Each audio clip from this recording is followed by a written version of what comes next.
প্রিয় শিক্ষার্থীরা দেখো আমরা পার্ট 2 শিখবো বাংলাদেশের সঙ্গে জাপান, কোরিয়া ও মালয়েশিয়ার সম্পর্ক। জাপান জাপান পূর্ব এশিয়ার একটি দ্বীপময় দেশ। ছোট বড় প্রায় 4000 দ্বীপ নিয়ে এই জাপান গঠিত। কত হাজার?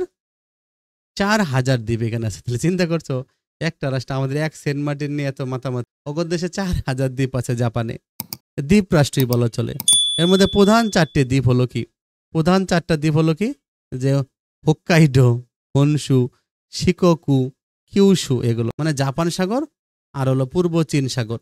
এই দুইটা হলো জাপানকে কি করছে? এশিয়া মহাদেশের মূল ভূখণ্ড থেকে বিচ্ছিন্ন করে রাখছে।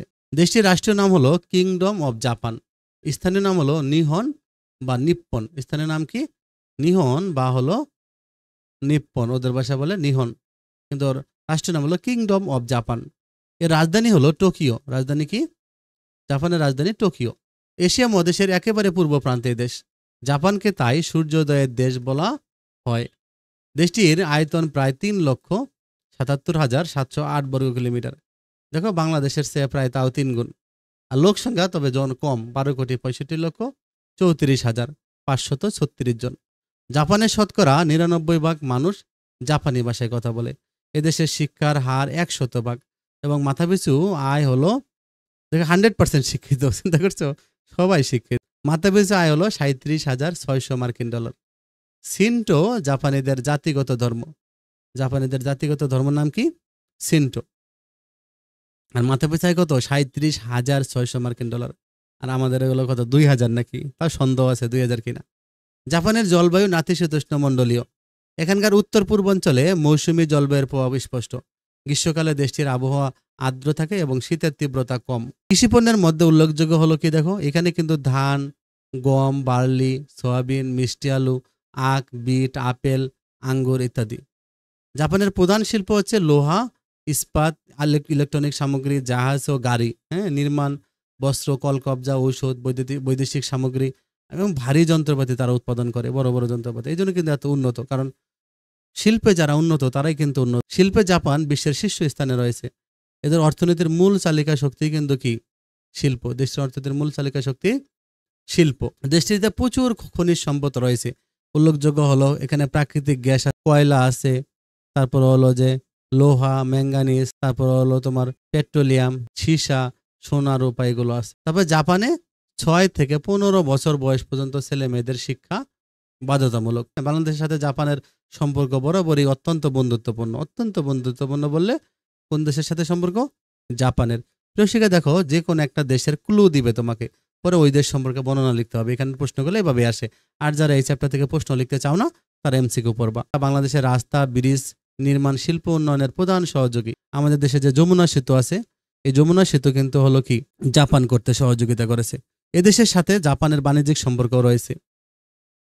কোরিয়া দেখো, কোরিয়া হলো এশিয়া মহাদেশের উত্তর পূর্ব, একদম এশিয়ার একদম উত্তর পূর্ব কোণে কোরিয়ান উপদ্বীপের অবস্থান। এশিয়া মহাদেশের উত্তর পূর্ব দিকে।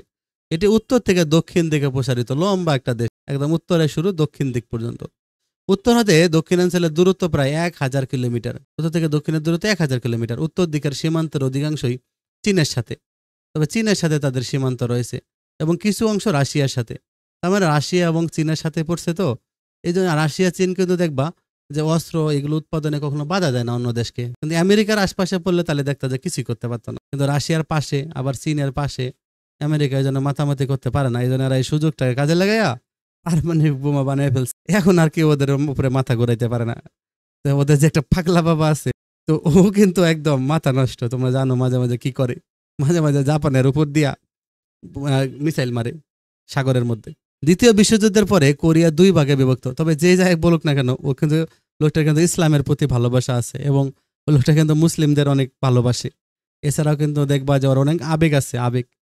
ওর কিছু শূন্য না, কিছুদিন আগে মারা গেছিল, ভিডিও একটা দেখছিলাম, কাঁদতেছিল, মানে আবেগ আছে। ভালো লোক, যেই ধর্মেরই হোক না কেন, কিন্তু খারাপ না, আমার কাছে ভালোই লাগে তাকে। এর একটি দক্ষিণ কোরিয়া, অপরটি উত্তর কোরিয়া। তার মানে এটা কিন্তু দ্বিতীয় বিশ্বযুদ্ধ, যখন সেকেন্ড ওয়ার্ল্ড ওয়ার হয়, দ্বিতীয় বিশ্বযুদ্ধ হয়, তখন কিন্তু 2টা ভাগ হয়ে যায়, এই দক্ষিণ কোরিয়া আর একটা উত্তর কোরিয়া। প্রথমটি সরকারের নাম হলো কোরিয়া প্রজাতন্ত্র, যেটা উত্তর কোরিয়া আমরা বলি। আর দ্বিতীয়টির নাম হলো গণপ্রজাতন্ত্রী কোরিয়া, এটা হলো দক্ষিণ কোরিয়া বলি। দুটি দেশের রাজনৈতিক অর্থনৈতিক ব্যবস্থা ভিন্ন। কোরিয়ার অধিকাংশ অঞ্চলে পর্বত, পূর্বে হলো জাপান সাগর আছে, পশ্চিম এবং দক্ষিণে অনেকটাই সমতল ভূমি। পশ্চিম দক্ষিণের দিকগুলো সমতল ভূমি। দুই অংশে মিলে কোরিয়ার দ্বীপের সংখ্যা প্রায় ৩,০০০। আসলে কোরিয়ার ৪ ধরনের ঋতু বিদ্যমান। এছাড়া বিভিন্ন সময় বিভিন্ন রকম আবহাওয়ার উপস্থিতি লক্ষ্য করা যায়। জুন, জুলাই, আগস্ট মাসে প্রচুর বৃষ্টিপাত হয়। নভেম্বর থেকে মার্চ মাস পর্যন্ত এখানে শীতকালীন আবহাওয়া বিরাজ করে।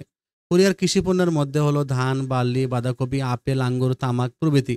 শিল্প পণ্য রয়েছে, রাসায়নিক পণ্য রয়েছে, যন্ত্রপাতি, জাহাজ, মোটর গাড়ি, ইলেকট্রনিক সামগ্রী আছে। আর খনিজ সম্পদের মধ্যে রয়েছে লোহা, চুনাপাথর, গ্রানাইট, সীসা, রূপা, দস্তা এগুলো। তো কোরিয়ানরা জাতিগতভাবে কিন্তু একটি ভাষাগোষ্ঠী আছে ওদের। ভাষাগত ও নৃতাত্ত্বিক বৈশিষ্ট্যের দিক দিয়ে কোরিয়ানরা কিন্তু চীন ও জাপানিদের থেকে একটু আলাদা। দেখতে দেখবে একই লাগে। শারীরিক গঠনের দিক দিয়ে কিন্তু এদের একটা চীন জাপানি মানুষের মধ্যে একটা মিল আছে। কোরিয়ানরা সবাই একই কোরিয়ান ভাষায় কথা বলে লিখে। এই জন্য কিন্তু কোরিয়া যাইতে গেলে কিন্তু কোরিয়ান ভাষা লাগে। তুমি কোরিয়ান ভাষা শিখলে সহজে কিন্তু কোরিয়া যাইতে পারবা। এই কোরিয়া বলতে কিন্তু দক্ষিণ কোরিয়ায় যাইতে পারবা, উত্তর কোরিয়ায় না। বাংলাদেশের সাথে যে সম্পর্কটা আছে এটা কিন্তু হলো দক্ষিণ কোরিয়ার সাথে সম্পর্ক। দক্ষিণ কোরিয়া বাংলাদেশের রাস্তাঘাট, ব্রিজ নির্মাণ, শিল্প উন্নয়নে যথেষ্ট সহযোগিতা করে। বাংলাদেশের সাথে দক্ষিণ কোরিয়ার বাণিজ্যিক সম্পর্কও রয়েছে। এবার দেখো মালয়েশিয়া সম্পর্কে আমরা শিখবো। দেখো মালয়েশিয়া হলো দক্ষিণ পূর্ব এশিয়ার একটা গুরুত্বপূর্ণ দেশ। মানে মালয়েশিয়া হলো 15টি প্রদেশ নিয়ে গঠিত। কয়টা? 15টা। দেশটির ভূপ্রকৃতি একদম বৈচিত্র্যপূর্ণ। পশ্চিমে জলাভূমি, পূর্বাংশে বালিকাময় এলাকা, মধ্যভাগে পর্বত শ্রেণী, উত্তর দক্ষিণে বিস্তৃত পর্বত শ্রেণী আছে। মালয়েশিয়া ইসলাম, বৌদ্ধ, খ্রিস্টান, হিন্দু প্রভৃতি ধর্মের লোক বাস করে। এটা কিন্তু একটা রাষ্ট্র যেখানে আসলে ধর্ম নিয়ে তো পিরাপিরি নেই। এর রাজধানীর নাম হলো কুয়ালালামপুর। কি বলতো? কুয়ালালামপুর। মালয়েশিয়া একটা কৃষি প্রধান দেশ। দেখো মোট জনসংখ্যার শতকরা হলো 50% বেশি কৃষির উপর নির্ভরশীল। প্রধান শিল্প পণ্যের মধ্যে রয়েছে রাবার, সার, চীনামাটির দ্রব্য। দেখো বাংলা কি আছে মালয়েশিয়াতে? কিছুই তো নেই। আমাদের মতো কৃষি কাজ করে ওরা। 50% ওদের কৃষি কাজ। শিল্প আছে কি? রাবার আছে। আমাদের দেশে তো রাবার হয়। পার্বত্য চট্টগ্রাম অঞ্চলে প্রচুর রাবার হয়। সার আমাদের দেশে তো সার হয়। চীনামাটি আমাদের দেশে তো চীনামাটি আছে। আমাদের দেশে তো প্রাকৃতিক গ্যাস আছে, ওদের দেশে তো নাই। তারপরেও দেখো এই দেশ আগাইতে পারে না। খনিজ সম্পদের মধ্যে ওদের টিন আছে, লোহা আছে, পেট্রোল আছে। সোনার উপর তো আর নাই, তাই না? যোগাযোগের প্রধান মাধ্যম ওদের হলো কি? ওরা রেলপথ আছে, সড়কপথ, বিমানপথ সব পথে আছে। জর্জ টাউন, ক্ল্যাং, কুসিং, পেনাং এগুলো মালয়েশিয়ার প্রধান সমুদ্র বন্দর। স্বাধীনতার পর স্বল্প সময়ের মধ্যে মালয়েশিয়া নানা ক্ষেত্রে উন্নতি লাভ করেছে। মালয়েশিয়ার সাথে বাংলাদেশের বাণিজ্য সম্পর্ক রয়েছে। এছাড়া বাংলাদেশের বিভিন্ন ইপিজেটে মালয়েশিয়া অনেক অর্থ বিনিয়োগ করছে। বাংলাদেশের অনেক লোক মালয়েশিয়াতে কর্মরত রয়েছে। এক্ষেত্রে মালয়েশিয়ার শ্রমবাজার একটা বড় ক্ষেত্র। কিন্তু বাংলাদেশে কিন্তু মালয়েশিয়াতে বাংলাদেশের অনেক লোক কাজ করে এবং বাংলাদেশের সাথে একটু বন্ধুপ্রতিম রাষ্ট্র। সেক্ষেত্রে দেখো, তাহলে তোমরা এই অধ্যায়টা ভালো করে পড়বা, তাহলে কিন্তু তোমরা সৃজনশীল লিখতে পারবা। ওকে, তাহলে কোন দেশের কথা বলছে, কোন দেশের সাথে রিলেটেড, এভাবে কিন্তু সৃজনশীলগুলো আসে। তাহলে তোমরা যারা আমার চ্যানেলটা সাবস্ক্রাইব করে তোমরা সাবস্ক্রাইব করে রাখবা। আমি কিন্তু পরে এই অধ্যায়ের উপর কীভাবে সৃজনশীল লিখবা সেগুলো বোঝাবো। ওকে, তাহলে তোমরা অধ্যায়টা পড়বা ভালো করে, বারবার পড়বা। আর যদি কেউ সৃজনশীল লিখতে না চাও তাহলে এমসিকিউ এর জন্য আমার দাগল লাইনগুলো পড়বা, তাহলে হয়ে যাবে।